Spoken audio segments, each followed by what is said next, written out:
Bonjour, une vidéo très courte, plutôt courte sur la Solo 667. Donc voilà, aujourd'hui je suis en train de changer, j'ai changé les joints du carburateur. Et puis je voulais mesurer un petit peu là au niveau de la pipe d'admission, là, oui, une pipe d'admission en plastique. Donc toujours en plastique hein, pour éviter le transfert de chaleur du moteur vers le carburateur, hein, ce qui cause après des impossibilités de démarrage. Je voulais mesurer aussi le diamètre là, de la pipe, hein. C'est une pipe en diamètre 19. On voit qu'elle accepterait une pipe de diamètre 21.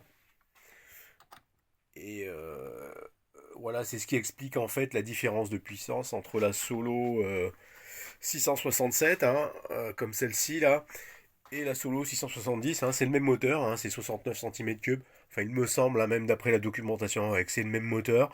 Sauf qu'on a un carbu sur la 70, un carbu de 21. Carbu de 21 qui va de la Solo 670 jusqu'à la 603. C'est-à-dire de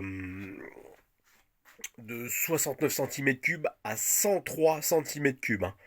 Donc c'est le carbu de 21.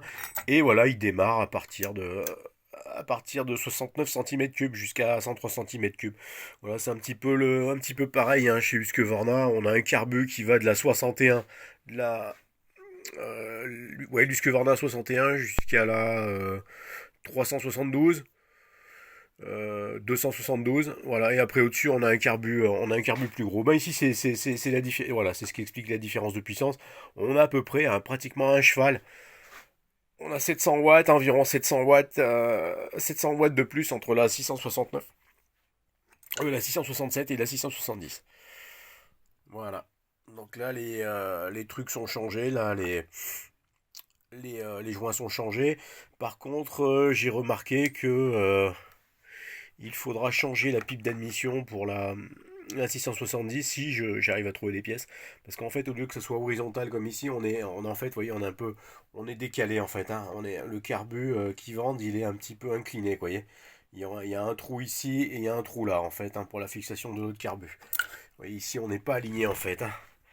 Ces trous sont pas alignés, les trous, voilà, ils sont inclinés en fait. Voilà, ils sont inclinés comme ça en exagérant, vous voyez. Voilà. Et après, il y a une, comment ça s'appelle?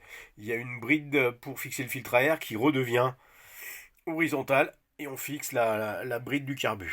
Voilà, il y a une pièce en plastique intermédiaire pour, euh, pour reprendre cette position horizontale en fait, apparemment. Voilà. Voilà, bonne journée. Après, qu'est-ce que je voulais dire? Ah, si, il y a quand même aussi, on pouvait dire, là, vous voyez, j'ai inscrit, il faut 5 dixièmes, hein, 5 dixièmes pour la bougie, il faut 5 dixièmes d'espace, hein. Voilà, bah après là vous voyez j'ai réinstallé le pot d'échappement qui est modifié, hein, qui fait un boucan d'enfer, hein, celui-là, qui est débridé. Donc il y a maintenant une grosse partie des fumées qui part ici, qui passe par ici aussi et qui passe ici. Et la boîte, enfin les chicanes sont supprimées à l'intérieur. Il y a une espèce de petite boîte avec des trous hein, qui ont été supprimés. En fait, à l'origine, voilà, ça renvoyait les fumées de ce côté. Donc ça s'était fermé, ça renvoyait les fumées de ce côté et ça avait tendance un peu à refaire ressortir les gaz ici. Voilà la modif. Voilà, un peu plus, c'est un peu plus de bruit. J'espère avoir gagné un petit peu plus de puissance.